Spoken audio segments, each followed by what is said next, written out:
pues como problemas los que presentan genéricamente todas las constituciones. Y puesto que vamos a hablar de la posibilidad de reforma de la Constitución, acaso sea conveniente establecer como punto de partida el principio de que todas las constituciones deben reformarse, porque si no se reforman, digamos, paradójicamente solas. Y entonces no se habla de reformas constitucionales, sino de mutaciones constitucionales. Es más, hay un texto de la segunda Constitución de la Revolución Francesa que establecía obligados plazos fijos para la reforma constitucional, y es en definitiva también la posición que mantuvo Jefferson en el proceso revolucionario americano, estableciendo años fijos de reforma de la Constitución. Así las cosas, como quiera que si no se reforma la Constitución se reforma sola, la reforma termina siendo una realidad inexorable.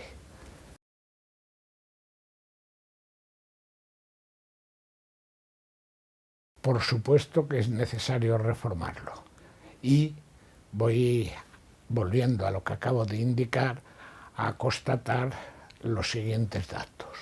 Primero, la reforma que se ha hecho, por ejemplo, en los dos modelos de nuestra organización constitucional básicos, que fueron el italiano y el alemán, en Italia, en los años que transcurrieron desde que se aprobó la Constitución, año 1947, a los años que lleva vigente la Constitución española, se habían hecho más de 40 reformas constitucionales.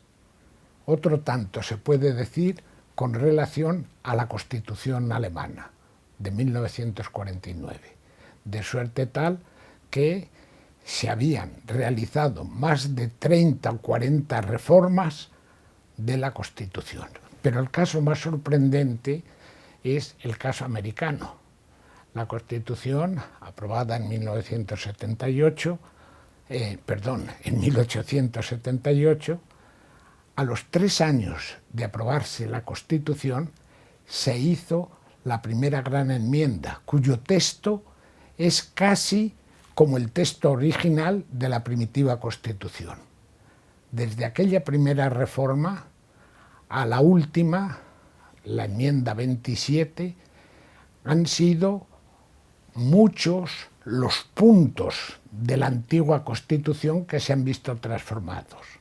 Y precisamente por el hecho de haber sido la Constitución que se empezó reformando a los 3 años y que sin embargo es la Constitución más antigua del mundo, la Constitución americana tiene dos virtualidades fundamentales. Primero, la de ser la Constitución que más perdurabilidad ha tenido en el tiempo. Y en segundo lugar, de ser la Constitución más respetada en el mundo. Si hay algo que tienen los americanos que no tienen el resto de los países, es la creencia de la importancia de la Constitución y el establecimiento de los mecanismos de defensa de la Constitución, pues ellos son en definitiva los creadores de la justicia constitucional. Pero esa justicia constitucional no aparece ni siquiera mencionada en la Constitución porque es el axioma básico de la organización constitucional americana.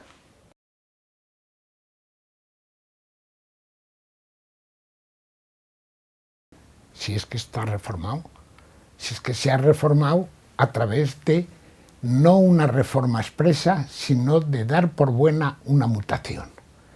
Y en este contexto yo creo que se deben señalar dos cosas elementales.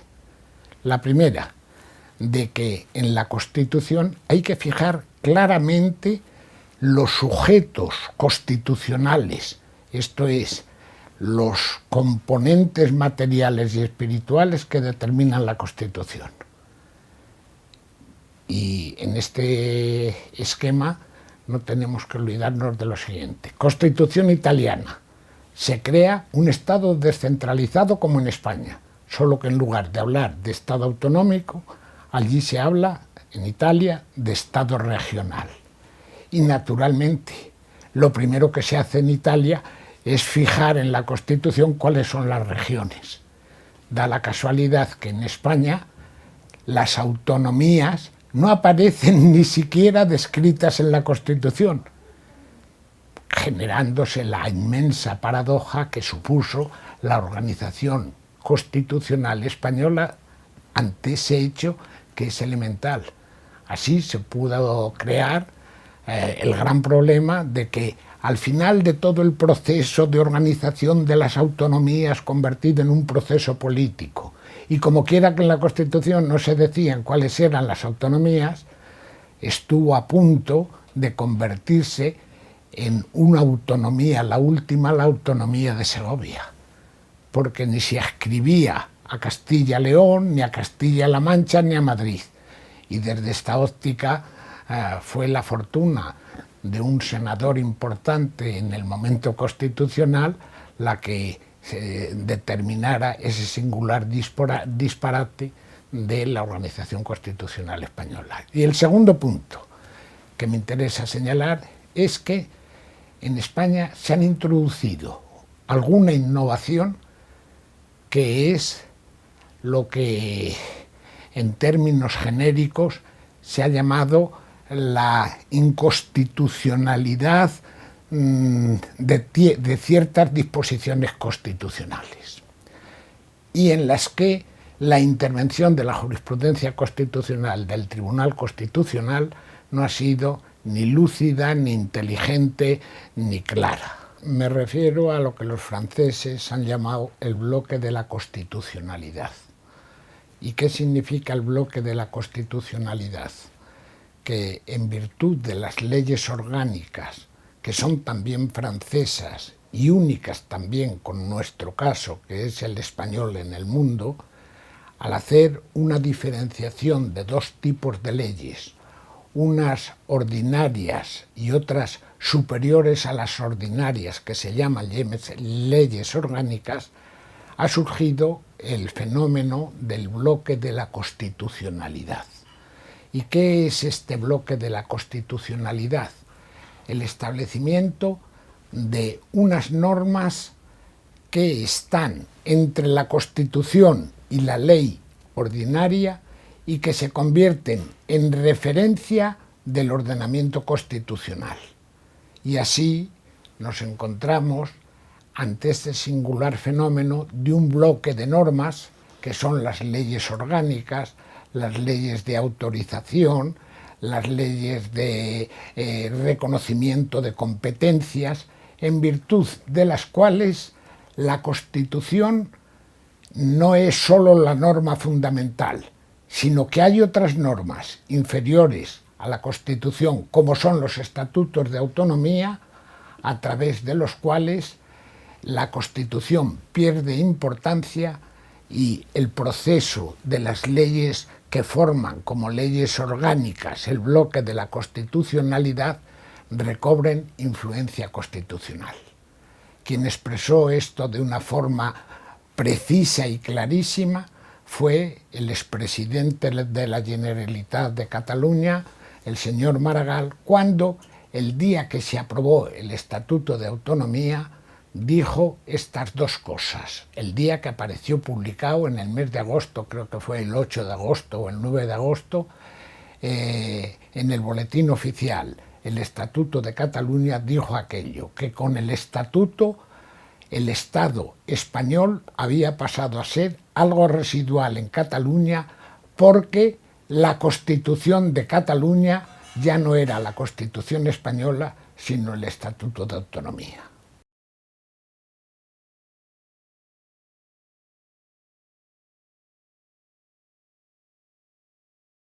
Naturalmente, porque es la Constitución y no cada uno de los componentes del Estado quien elabora ni determina la organización constitucional.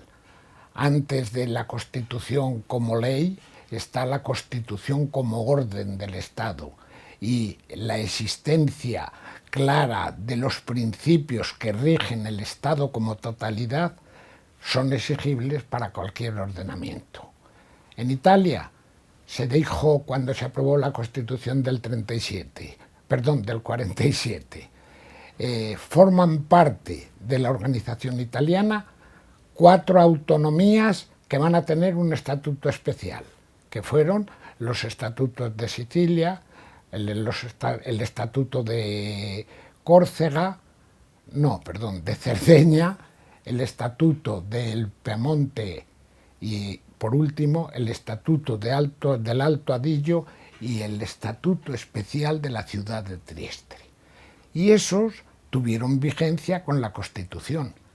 Ahora bien, junto a esas regiones con estatuto especial, se fijaron el resto de las regiones italianas.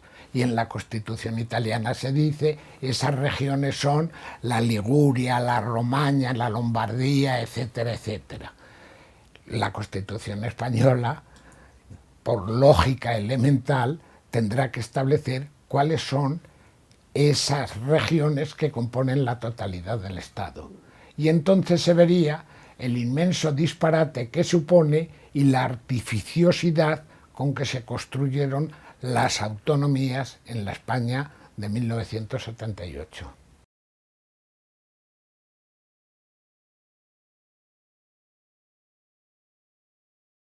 Naturalmente también hay hechos diferenciales que son geográficos, hay hechos diferenciales que son históricos y hay hechos diferenciales de muchas naturalezas. Ni que decir tiene que en Estados Unidos las últimas organizaciones estatales federativas presentan casos que son obligados a considerar como con regulamentaciones especiales. Me refiero a las Islas Hawái, de donde procede el actual presidente de los Estados Unidos, que no son las mismas que las de los ciudadanos de Texas o de los ciudadanos de otros lugares de Estados Unidos.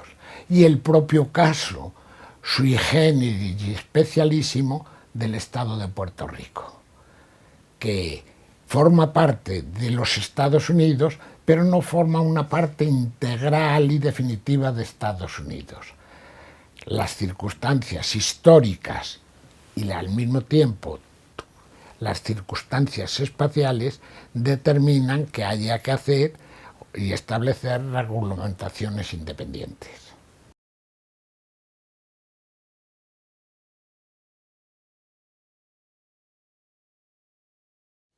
Yo creo que esta es una cuestión muy teórica y que no tiene sentido.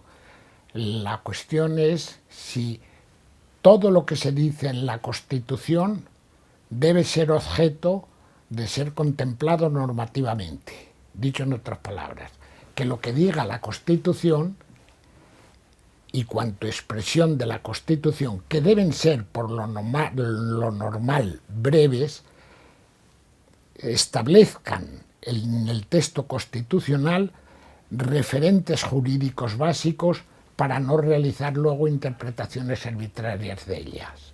¿Qué es lo que está ocurriendo en España? Que con estas leyes de transferencia de competencias o leyes de delegación de competencias por parte del Estado a las comunidades autónomas, lo que se ha hecho es convertir esas delegaciones de competencias a las comunidades autónomas en normas, como acabo de indicar, verdaderamente constitucionales. Y eso es lo que no puede realizarse. ¿Y por qué digo esto y es importante? Porque se suscita hasta dónde puede llegar la normatividad constitucional. Y digo que las constituciones deben ser breves y no constituciones que reglamenten todo. Pero sobre todo digo esto porque se plantea la problemática de los prólogos. Y los prólogos son normas con criterio normativo del texto constitucional. Y a mi juicio debo decir que sí.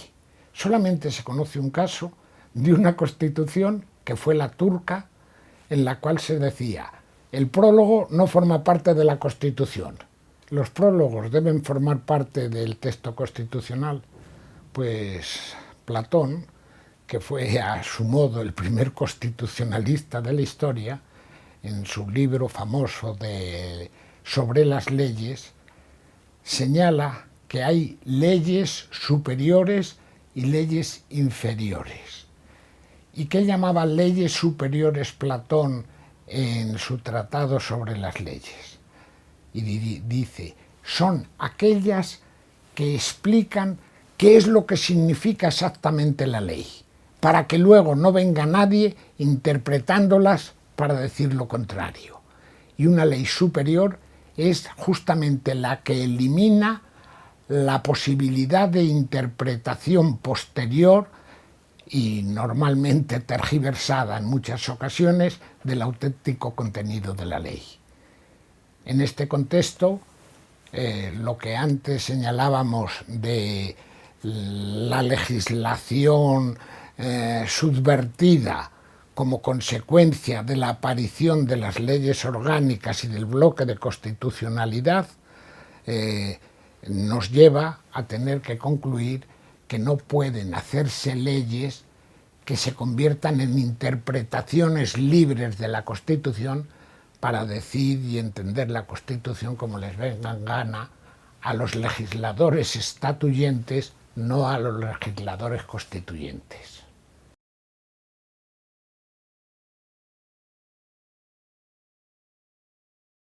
Bueno, ante esta pregunta yo quiero hacer una observación.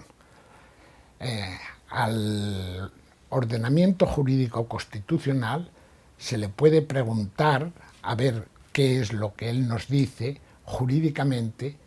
Lo que no se puede hacer es preguntarle políticamente. ¿Qué quiero decir con esto? Que cuando hablamos de partidos políticos, cuando hablamos de fuerzas políticas, no hablamos de sujetos constitucionales.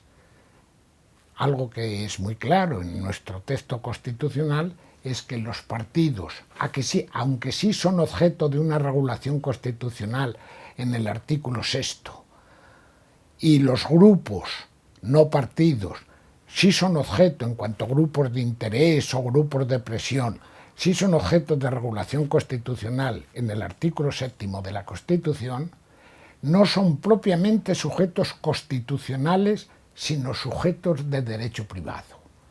Y así las cosas, la realidad política y significación de los partidos hay que reconocerla. La regulación jurídica hay que reconocer que puede tener trascendencia constitucional. Y aquí nos planteamos los dos grandes interrogantes de la Constitución y el constitucionalismo y la efectiva organización democrática o liberal del Estado. Y efectivamente, si la Constitución española de 1978 no podemos señalar que fue una constitución y un logro feliz, sí debemos recordar que más infeliz fue todavía la concepción de la democracia. Hay dos concepciones de la democracia que podemos llamar: una, la democracia de consenso, y otra, la democracia de oposición. Aunque paradójicamente pueda pensarse lo contrario, la democracia en Inglaterra, que es el país de la democracia y del constitucionalismo, y hablo de paradojas porque en Inglaterra es el único país de la Tierra que no tiene constitución escrita. Y es el único país de la Tierra que conserva la democracia de oposición y como oposición. Y así las cosas, ¿qué es lo que ha ocurrido en el resto prácticamente de las democracias del mundo y de la actualidad? Que en lugar de ser democracias de de oposición, se han convertido en democracias de consenso. ¿Y el consenso qué significa? Significa que o bien nos situamos en el flatus vocis del justnaturalismo más absurdo, o nos colocamos en el cinismo político más impresionante. el flatus vocis del consenso, ¿a qué nos lleva? A que se consensúan decisiones concretas y particulares. Se puede consensuar desde la obtención de un logro político concreto, que sería elogiable, a la satisfacción previa de grupos que se ponen de acuerdo para obtener resultados en la negociación de determinados intereses.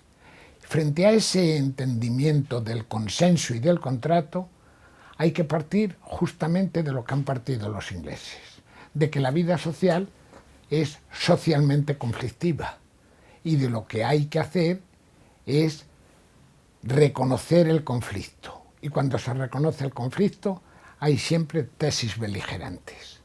Y cuando hay tesis beligerantes surge un poder al cual se establece una oposición. Cuando el poder se mezcla con la oposición y se crea la categoría mítica del consenso, se está desvirtuando y destrozando absolutamente la democracia. De aquí la paradoja de Inglaterra, porque es un país que no tiene constitución escrita, resulta que es el modelo de organización constitucional. Y porque es un país en donde el Parlamento funciona en la lógica de la contraposición, no del consenso, justamente la vida parlamentaria se ha podido hacer como una vida ejemplar a imitar por todos los países del mundo. En España nos encontramos con que ¿qué tienen que hacer los partidos a la hora de establecer y consagrar la democracia? Olvidarse de que hay que ponerse de acuerdo, como querían los clásicos, para que los hombres se entiendan a través de la palabra, pero sin olvidar nunca que uno es gobierno y otro es oposición, y que justamente lo que tiene que hacer el gobierno es reconocer que la oposición existe y debe contar con ella, y lo que tiene que hacer la oposición es reconocer que el gobierno también existe y que tiene que luchar contra el gobierno. Y para luchar contra el gobierno, ¿qué es lo que tienen los ingleses? Una organización parlamentaria. Antes decía que tenían una organización constitucional sin constitución escrita. Ahora digo, tienen una organización parlamentaria que dirime los problemas políticos no tanto en el Parlamento, sino en el seno de la sociedad. Y así las cosas, ¿qué es lo que sucede? Que en Inglaterra el parlamentario pasa 3 días en Londres discutiendo los problemas del Parlamento, en el Parlamento, pero el resto de los 3 días los está discutiendo en el distrito del que forma parte. Y la discusión parlamentaria se traduce inmediatamente a la sociedad, y la democracia de oposición no se olvida nunca. El parlamentario sabe que justamente porque transmite lo que se discute en el Parlamento a aquellos que directamente le votan, de aquí la grandeza del sistema mayoritario inglés, los parlamentarios conocen también que no pueden olvidarse del pueblo, y los partidos políticos, en cuanto tales, tienen que reconocer que los vicios que presentan los partidos en el resto de las democracias de consenso no se producen o no se producen tan intensivamente como en esas democracias en Inglaterra. La democracia y la discusión de la democracia de oposición y de consenso no solo ha sido olvidada en la organización constitucional española, sino que ha constituido la médula vertebradora de la sociedad. Y desde esta perspectiva, la gran corrección primera que hay que hacer en España, junto a la de la reforma, que efectivamente la esencia de la democracia no se olvide, y la educación para la democracia.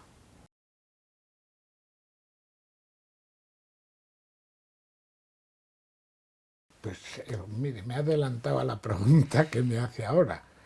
Es el bloque maldito de la constitucionalidad, del bloque de la constitucionalidad. Yo en este prólogo que hice a la Constitución española lo ponía, y hace más de 25 años, y lo tengo que decir ahora, que escribo en un momento ahí con ironía esta genialidad del bloque de constitucionalidad de algunos constitucionalistas españoles,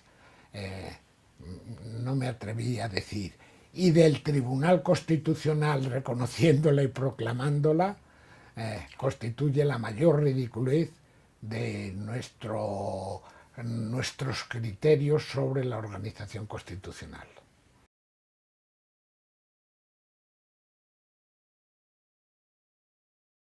Este es un tema clave para todo el constitucionalismo. ¿Hay que regular constitucionalmente al Poder Judicial? Y yo le respondo, efectivamente sí, pero está ya regulado en el título 6 de la Constitución, que se refiere al Poder Judicial ordinario. A partir del artículo 117 de la Constitución hay toda una regulación constitucional del Poder Judicial. Y es uno de los grandes aciertos de nuestra Constitución el haber distinguido al Poder Judicial del Tribunal Constitucional como supremo guardián de la Constitución, que aparece regulado en el título 9 de la Constitución, en el anteúltimo. Entonces, si está regulado el Poder Judicial en la Constitución, ¿por qué nos quejamos tanto de esta regulación? Y tengo que decir que efectivamente está regulado y regulado bien. Lo que ocurre es que los pequeños errores se han convertido en los grandes defectos. El Poder Judicial es un poder que obedece a dos posibles modelos, que son los únicos. El modelo inglés, que es el famoso modelo del juez Coke, y el modelo continental europeo, que es el modelo de Montesquieu. ¿Cuál es la diferencia? Que en Inglaterra, porque no tienen constitución escrita, la Constitución se está haciendo y renovando y transformando continuamente a través justamente de la acción judicial.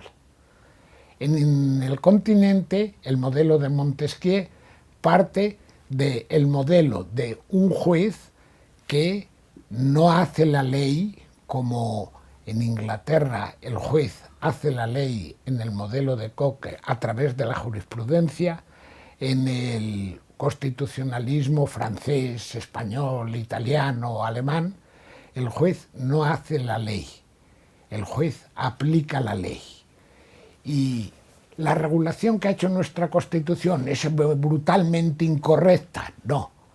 Lo que ha sucedido es que, como no se tiene la conciencia de lo que significa la democracia a la que antes me referí, los jueces han dejado de cumplir las funciones judiciales en muchas ocasiones, a través de un doble proceso que pudiéramos llamar de politización de la justicia y de judicialización de la política. Eso es lo que resulta inconcebible en el sistema inglés. Y aquí, ¿por qué se politiza la justicia? ¿Y por qué se judicializa la política? Porque en la forma de nombrar los jueces, en la forma de entender la propia ética judicial, en la forma de concebir la independencia judicial, no se sigue el criterio que se sigue en un ordenamiento efectivamente democrático. Con un ejemplo se entenderá lo que le quiero decir. Se dice, el juez no hace la ley y aplica la ley. Se aplica simplemente la ley, que es lo que tendría que hacer según Montesquieu, el Poder Judicial pasa a convertirse en un poder políticamente nulo.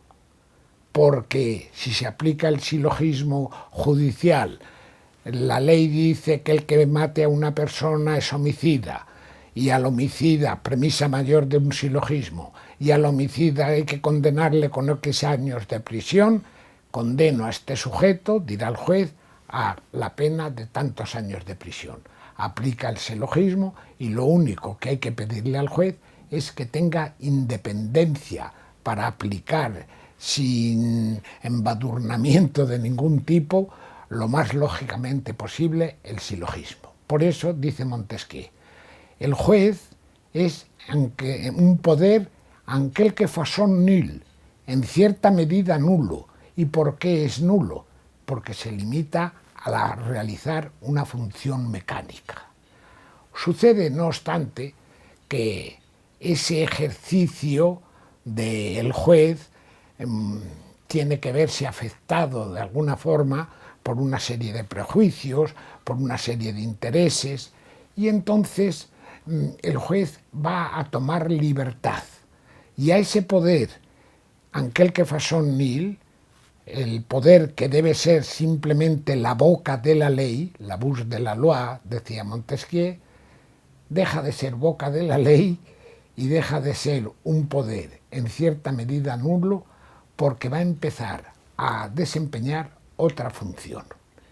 Cuando el poder deja de ser mudo y deja de ser oculto, quiere ser protagonista en la vida social desde su condición de juez, el juez se politiza inexorablemente. Y para evitar esa politización y para evitar que se politice hay que establecer alguna serie de medidas. En esas medidas es en las que ya no ha acertado definitivamente nuestro legislador constituyente y que naturalmente hay que reformarlas. ¿Cuáles son esas medidas? El destruir la independencia de unas de carácter puramente lógico y formal y otras de carácter político y moral que son mucho más importantes. De carácter lógico formal me referiría a las competencias. Efectivamente hay que decir, el juez tiene que ser independiente. Sí, es independiente, pero ¿y si el juez es un imbécil y no sabe una palabra de derecho? Pues aunque quiera ser independiente y sin mala intención, tendrá que dar malas sentencias. Hay un criterio puramente formal. Ahora bien, ¿qué es lo que ocurre cuando el juez quiere pasarse a protagonista? El juez, que hemos dicho debe ser en cierta medida mudo, la simple boca de la ley, cuando quiere ser protagonista con su actividad judicial, empieza a politizarse. ¿Y esa politización en qué se traduce? En algo que es lo que a mí me parece extremadamente grave. Y es que en la medida en que se politiza, Rousseau, otro francés, decía que cuando eso sucede, la justicia no tiene nada que ganar y la política tiene todo que perder. Y voy a explicar por qué. Porque el juez, cuando se politiza, puede dar una sentencia que le va a interesar que tenga dimensión social inmediata. ¿Y a qué conduce una sentencia o una acción judicial que tiene sentencias sociales inmediatas? Es verdad que la justicia, para garantía de los ciudadanos, debe ser pública, pero debe convertirse en objeto de la publicidad y la discusión pública todas las manifestaciones y actividades de los jueces. Y ante esta pregunta yo entiendo que el juez, que debe ser mudo, es la boca de la ley, no debe dar otra trascendencia social a sus actos que aquellos que derivan de su función judicial. Esto es, los autos, las providencias y las sentencias. Porque cuando no se dan autos, providencias y sentencias, me refiero directamente a algún juez español, al que creo que le han suspendido en sus actividades judiciales en el presente.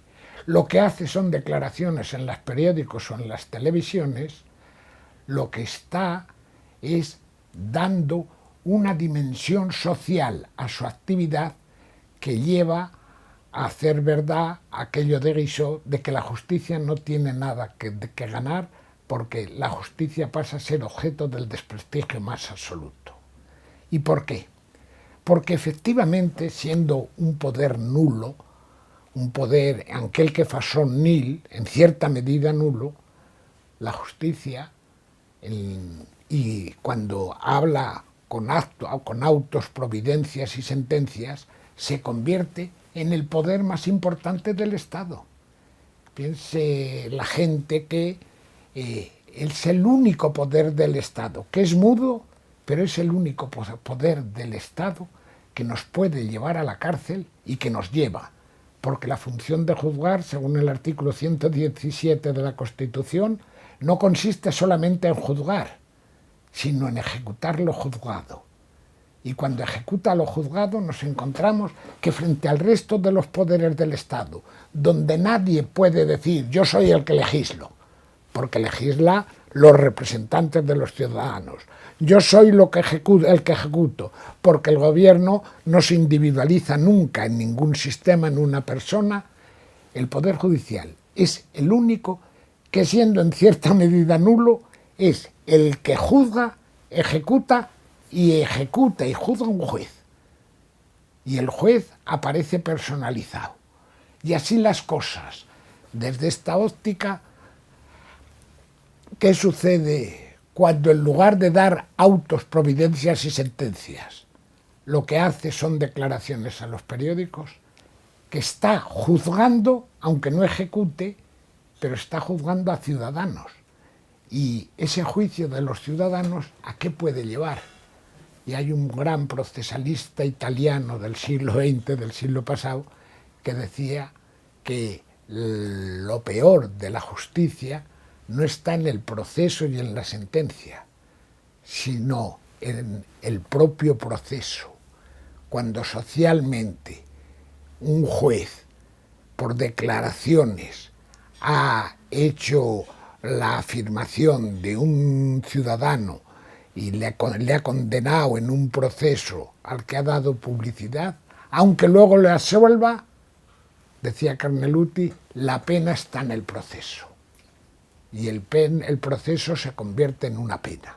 De ahí el necesario rigor y la exquisitez que hay que tener a la hora de regular el Poder Judicial.